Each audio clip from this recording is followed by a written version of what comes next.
Eu gostava de iniciar por fazer uma pergunta muito simples a vocês. E a pergunta é a seguinte: quem tem televisão levanta o braço? E a segunda pergunta é: a televisão está onde? Não estou a ver. Está no vosso bolso? Está em casa? Ok. Outra pergunta: usam televisão para ver notícias ou para ver filmes? Digam, para eu perceber. As duas coisas. Ok. Desenhos animados, muito bem. Já repararam que, eu pelo menos já reparei, que em alguns locais existem responsáveis de países que abusam do poder para terem controle sobre o seu povo. Já repararam nisso também, não já? Já repararam também que há governantes que invadem outros países para terem mais poder e fazerem o que quiserem. Também já repararam que no mundo da economia existem banqueiros que roubam, desviam e depois o que é que lhes acontece? Nada. E já agora, o que é que acontece a estes políticos também super poderosos? Nada. Interessante. E isto acontece. E quem fala na política, fala na economia, também posso falar do desporto, também posso falar da igreja. Casos de abusos de poder, casos graves. E onde é que está Deus no meio disto tudo? Como é que Deus permite que estas coisas aconteçam? É disto que nós estamos a falar durante estes dias e vocês podem recordar-se até na história de vários homens de poder que abusaram desse poder que tinham. E não é só no mundo da política, como eu disse, há outros casos. Houve uma vez, não sei se... Houve também assim uma pessoa, não está ali a foto dele, mas houve um senhor chamado Napoleão. Já ouviram falar de Napoleão? Napoleão? Sim? Não? Sim? Atualmente Napoleão é um nome muito famoso e usado em animais. É curioso. Há animais que chamam Napoleão. É engraçado. Mas esse homem, esse imperador, Napoleão, uma vez foi ter com o Papa. Isto nesta questão dos abusos de poder. Foi ter com o Papa, Napoleão, e o Napoleão disse ao Papa: Sua Santidade, prepare-se, porque eu estou a trabalhar para acabar com a Igreja. E o Papa respondeu a Napoleão: Senhor Imperador, não se preocupe, nós estamos a tentar fazer isso já há 1800 anos e ainda não conseguimos. Mas a verdade é que também na Igreja, como referi há pouco, existem vários episódios de abuso de poder, abuso de autoridade, abuso de controle mental. Existem vários tipos de abuso também na Igreja. E nós deveríamos pensar um bocado sobre isso. Como é possível que ainda hoje, no século XXI, existam padres que abusam de crianças? Como é possível que hoje, no século XXI, ainda existam bispos que são autoritários, que pensam que são monarcas na sua diocese? Mas acontece hoje ainda. E Deus permite, e vai acontecendo, e os anos vão passando e continua tudo a acontecer. Como se Deus não estivesse preocupado com a situação do mundo. Já ouviram falar de Moisés? Quando foi a última vez que ouviram falar sobre Moisés? Agora mesmo que eu falei dele, não é? Mas também há uns minutos na leitura ouvimos falar sobre Moisés. A palavra Moisés significa salvo das águas. Salvo das águas porque Moisés nasceu no tempo em que foi salvo das águas. O povo hebreu, o povo de Deus, estava no Egito, estavam a trabalhar no Egito, viviam no Egito, tudo muito bem, tudo muito em paz, terrenos férteis, muita água, muita cultura boa. E o faraó, o líder político, o responsável, começou a ficar perturbado por ver aquele povo enriquecer. E então o faraó decidiu pegar no povo e torná-los escravos, além de roubar as terras deles. E então iniciamos um tempo de escravidão no Egito. Mas houve aqui um problema. O povo continuava a multiplicar-se, eram cada vez mais. E o faraó, a certa altura, decidiu: não, isto não pode continuar, isto é perigoso serem tantos. E decidiu dar ordens para matar os rapazes recém-nascidos, os meninos recém-nascidos, deu ordem para matá-los. Não foi somente aquele faraó que foi mau, foi uma geração de faraós, faraó atrás de faraó, que foram sempre apertando mais e mais aquele povo. E aquela gente, claro, eram crentes e perguntavam: Deus, como é que tu permites isto? Deus, ouve o nosso clamor. Deus, escuta a nossa oração. Deus, não permitas que isto continue a acontecer. Somos o teu povo, nós amamos-te, nós respeitamos-te, nós seguimos-te. Por favor, Deus, faz algo por nós. Mas Deus nada fazia. E as coisas continuavam a complicar-se mais e mais. E este momento em que as crianças sexo masculino têm de ser mortas é um momento muito mau. E Deus continua a não meter-se com o povo. E então é neste momento em que, a meio de Moisés, daquela criança, pega nela, mete numa cesta, reúne-o abaixo, até que a princesa, filha do faraó, vê o cesto, pega na criança, reconhece que é filho de Hebreus, decide proteger a criança e dá-lhe o nome de Moisés, salvo das águas. E esta criança começa a crescer lá no palácio do faraó, até que na sua juventude vê um egípcio que mata um hebreu. Moisés não permite que isso aconteça, mata o egípcio e foge. Porque se não fugisse, Moisés também ficaria sem pescoço. E vai para fora do Egito. E na sua nova terra, Moisés encontra mulher, casa, tem filhos, tem sogro. Já agora, alguém sabe o nome do sogro de Moisés? Mais força? Jetro. Está escrito? Não. Não está. De repente achei que estavam a ler em algum lado. E depois, e já estão a ver esta imagem que vai já introduzir o que vai acontecer. Os anos passam, o povo continua no Egito a sofrer, Moisés está tranquilo com a sua mulher e os seus filhos, trabalha com as ovelhas, é pastor, com o rebanho do sogro, de Jetro. E a certa altura Moisés está a fazer o que sempre fazia, no local onde sempre ia com o rebanho, levava a sua vida normal, e é no normal que Deus se vai meter. E vê algo que é normal acontecer, arbustos a arder. No deserto é normal os arbustos arderem, há muito calor, há muito sol, pega fogo. Só que desta vez Moisés repara que este arbusto, e temos aqui uma fotografia a cores desse arbusto, tirada naquele tempo, o arbusto está em chamas, está a arder, tem fogo, mas o fogo não está a consumir o arbusto. E isto vai chamar a atenção de Moisés. O mesmo acontece na nossa vida. Na nossa vida, na vida normal de cada dia, Deus mete-se. Deus manifesta-se nas coisas normais que nós conhecemos. Não está em grandes acontecimentos, mas está no normal. É aí que Deus se mete, como se meteu com Moisés. E então, o que é que vai acontecer? Moisés vai escutar a voz de Deus, que lhe diz: Moisés, Moisés. E ele respondeu: aqui estou eu. Moisés deixou o normal, deixou o cotidiano, deixou para trás isso e agora aproximou-se de Deus. Descalçou-se e aproximou-se de Deus. Saiu do seu ritmo para se meter em Deus. Aqui estou, disse Moisés. Depois Deus diz: eu sou o teu Deus, Deus de Abraão, de Isaac e de Jacob. E há uma coisa muito curiosa, diz-nos o texto bíblico em Êxodo, que Moisés cobriu o seu rosto. Estão a ver isso, não estão? Não, é a seguir. Moisés cobriu o seu rosto. Então é o seguinte, é este mesmo. A última frase: Moisés cobriu o rosto com receio de olhar para Deus. É isto que acontece quando, pela primeira vez, Moisés tem um contacto com Deus. Mais tarde, décadas mais tarde, Moisés vai tratar a Deus por tu, face a face. Mas agora estamos no começo. Estamos no começo de uma amizade com Deus. É um passo de cada vez. E então Moisés cobre o rosto, com vergonha. E também há tantas pessoas que vivem com vergonha de se aproximar de Deus. Tantas pessoas que dizem: eu não sou digno de me aproximar de ti, Senhor. Eu sou um grande pecador.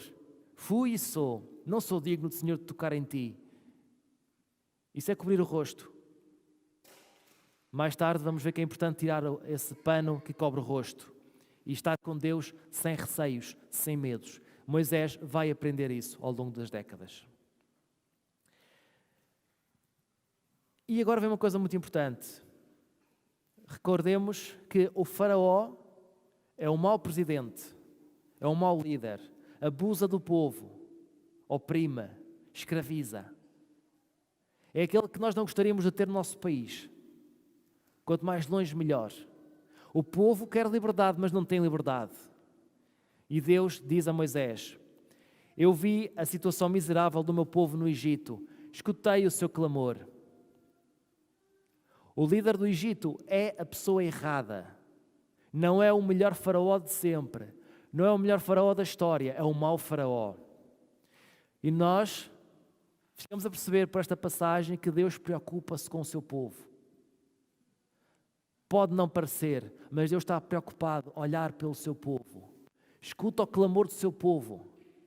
Escuta a oração daqueles que são oprimidos. E não foi somente naquele tempo. E naquele tempo foram 400 anos de espera. Também hoje. Seja na empresa que fechou as portas e mandou os funcionários todos para a rua. Seja no mundo da política em que temos um ditador que faz guerra e destrói e invade. Seja no mundo da economia onde roubam, metem ao bolso e tramam a vida aos mais pobres. Deus está a escutar a oração do seu povo. Deus está a escutar o seu clamor. Deus ouve a voz daqueles que são oprimidos. E temos aqui nesta passagem bíblica esse sinal, essa prova. Deus escuta as reclamações do povo. E Deus ainda tem um plano para as pessoas. E esse plano também aparece nesta frase. Deus garante e promete que o povo que hoje é oprimido, que hoje está na escravidão, que hoje sofre os abusos de poder de certos líderes, Deus promete liberdade, Deus promete espaço, Deus promete mel, Deus promete leite. Encontramos isso na última frase do texto. Deus vem libertar, Deus não está a dormir. E hoje é assim porque Deus não muda. E hoje isto está a acontecer porque a palavra de Deus é hoje, não foi ontem, não é amanhã, é hoje. E hoje Ele está a dizer esta palavra a nós que estamos aqui, que podemos estar a sofrer algum tipo de opressão, mas também esta palavra está a ser escutada em países onde há ditaduras, perseguição e morte. Esta mesma palavra hoje. E hoje esses povos, essas pessoas estão a recordar a promessa de Deus que nunca abandona o povo e que escuta. E às vezes aquilo que acontece não é culpa de Deus, é culpa dos homens. Porque Deus quer liberdade para as pessoas. E se há escravidão, a culpa não será de Deus. A história avança e nós agora vamos perceber uma coisa interessante. Na semana passada, houve outro homem que esteve em ação. Recordam-se o nome dele? Começa por A. Abraão. Abraão é para nós um exemplo de como Deus usa e pede que as pessoas estejam ao seu serviço para coisas maiores. Abraão é o exemplo de alguém que é parceiro de Deus, sócio de Deus. E é assim que Deus funciona com o seu povo. Chama pessoas concretas em tempos concretos em certos lugares e pede para serem seus parceiros. Deus não quer trabalhar sozinho. Deus quer a colaboração do ser humano. E isso vai acontecer agora aqui com Moisés. Então Deus promete liberdade, uma terra boa. Moisés fica todo contente, finalmente vamos ter liberdade, finalmente vamos ter comida, finalmente vamos para a nossa terra. E Deus diz: Moisés, eu conto contigo para isso. Moisés, vais ser tu que vais falar com o faraó para libertar o povo. Não vou ser eu, vais ser tu, Moisés. Isto é muito mau para Moisés. Porque Moisés queria a papinha feita. Porque Moisés, como nós, pensava que Deus ia fazer tudo. Que Deus ia trazer revolução, Deus ia dar cabo dos ditadores, Deus ia mandar para a cadeia os ladrões, aqueles que desviam. Mas depois Deus diz: não vou ser eu, vais ser tu, Moisés. É a ti que eu entrego esta missão. Tal como confiei a Abraão uma missão, agora entrego-te esta missão, eu conto contigo. Eu quero que sejas tu a desafiar o faraó. Depois é engraçado porque quem ler o resto deste capítulo e o capítulo seguinte, no livro do Gênesis, este é o capítulo 3, o resto do 3 e o 4, são muito giros, mas mesmo muito giros, cómicos. Porque vamos assistir a uma conversa, a um diálogo muito aceso de Moisés a discutir com Deus. E Deus a responder a Moisés. Vamos encontrar Moisés a arranjar desculpas para não fazer isto. Moisés, eu conto contigo. E Moisés vai dizer, mas eu sou um Zé Ninguém. Eu sou apenas um pastor, Deus. E Deus diz, não te preocupes, eu vou estar contigo. E Moisés diz, mas Senhor, eu não te conheço bem. E Deus diz-lhe, não te preocupes, semana após semana vais conhecer-me melhor. E depois Moisés diz, mas Senhor, se eu chego ao Egito e vou falar com o faraó e vou pedir para libertares o povo, para que ele liberte o povo, o faraó e os outros vão achar que eu estou maluco. Eu sou um pastor, vou desafiar o faraó. Quem sou eu? Eu não estou maluco. E vão pensar que eu sou maluco. E Deus diz, não te preocupes, tu vais realizar sinais para que acreditem que tu não és maluco e para que tu foste enviado por mim para salvar o povo. E depois Moisés continua e diz, mas Senhor, eu não sou competente para isso. Eu não sei falar, eu não tenho estudos, eu até sou gago. E Deus diz-lhe, não te preocupes, eu vou colocar ao teu lado as pessoas certas para seres acompanhado.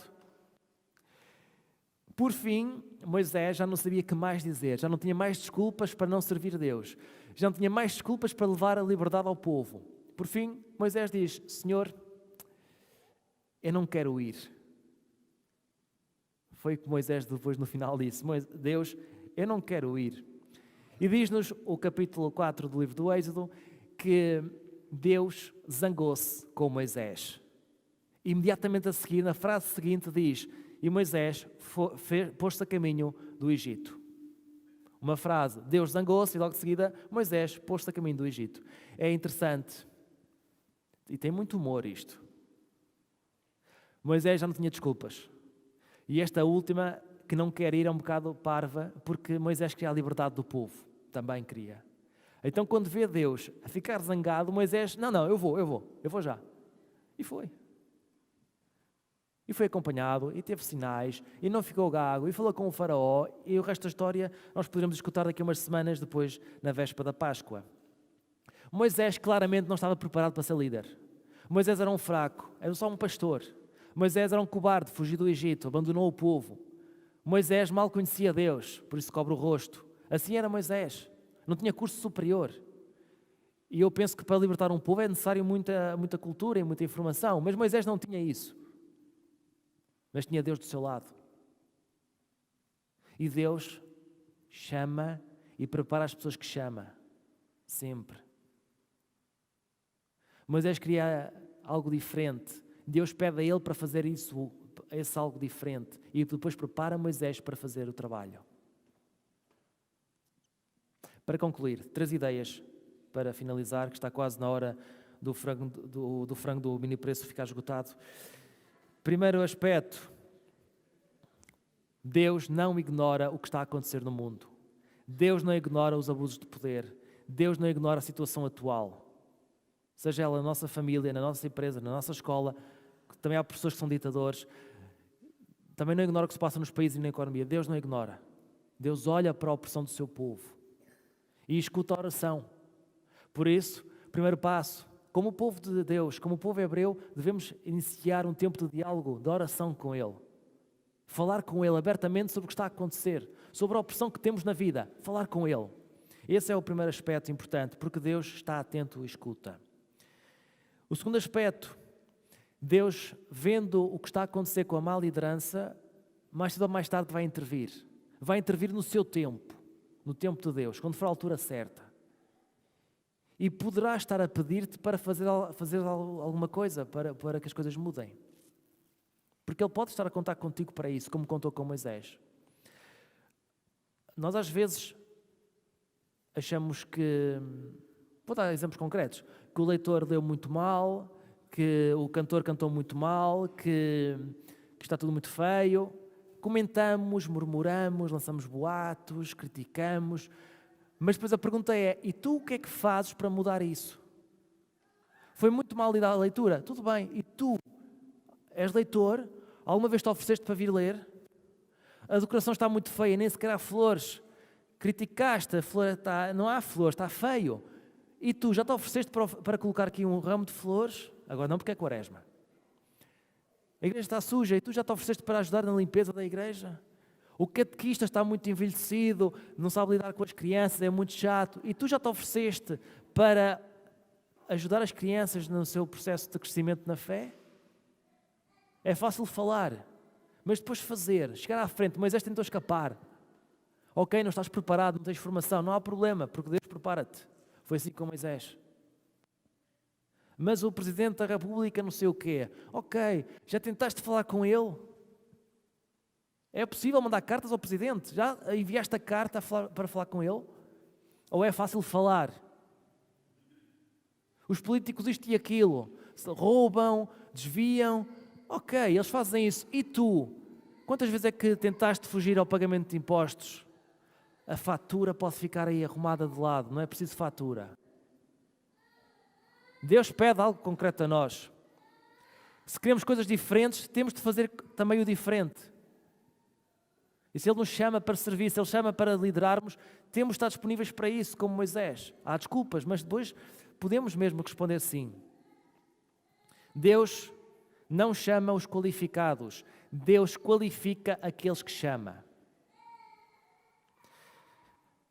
Terceiro, e mesmo para terminar, todos nós temos um lugar de liderança na nossa vida. Os irmãos também lideram. O Luís tem mais irmãos e é o líder dos irmãos. Ele leva os irmãos para onde quer levar. Ele influencia os irmãos. O pai também influencia o Luís. O pai, quando lhe diz não deves comer açúcar porque te faz mal, está a liderar a saúde do Luís, está a ajudá-lo. Nós também, quando dizemos e encaminhamos para Jesus, estamos a ser líderes de outras pessoas, levando-os para Jesus. Para não falar das lideranças nas empresas, na política, no desporto, nas igrejas, mas na família também temos lugar de liderança. Os mais pequenos lideram. O mais pequeno, quando começa a berrar lá em casa, está a liderar a atenção para ele mesmo. A pergunta é, como é que eu lidero? Dou ordens ou dou exemplo? Mando fazer ou também faço? Vou à frente e acompanho ou estou atrás a dar ordens? Como é que é o meu papel enquanto líder lá em casa, na empresa, na igreja, onde quer que eu esteja? Liderar pelo exemplo é como Deus nos mostra em Jesus Cristo, a liderança pelo exemplo. Sejamos então esses líderes que Deus pede para sermos. Para terminar, agora mesmo, digo já pela 8ª vez, se calhar. Neste momento a Diocese de Setúbal está sem pastor, está sem líder. Rezemos por esta igreja. Era fácil criticar Dom José Ornelas, mas quantas vezes é que fomos falar com ele para ajudá-lo na liderança? E agora não há pastor, por isso é uma oportunidade para falarmos com Deus e pedir-lhe um pastor para esta igreja. Um pastor segundo o seu coração. E Deus, que está atento ao clamor do povo, envia um líder para o povo, para guiá-lo para uma terra de espaço, para uma terra de liberdade, onde corre leite e mel. Rezemos então uns pelos outros por tempos novos nesta diocese, por tempos novos neste mundo, porque Deus está atento ao clamor do povo.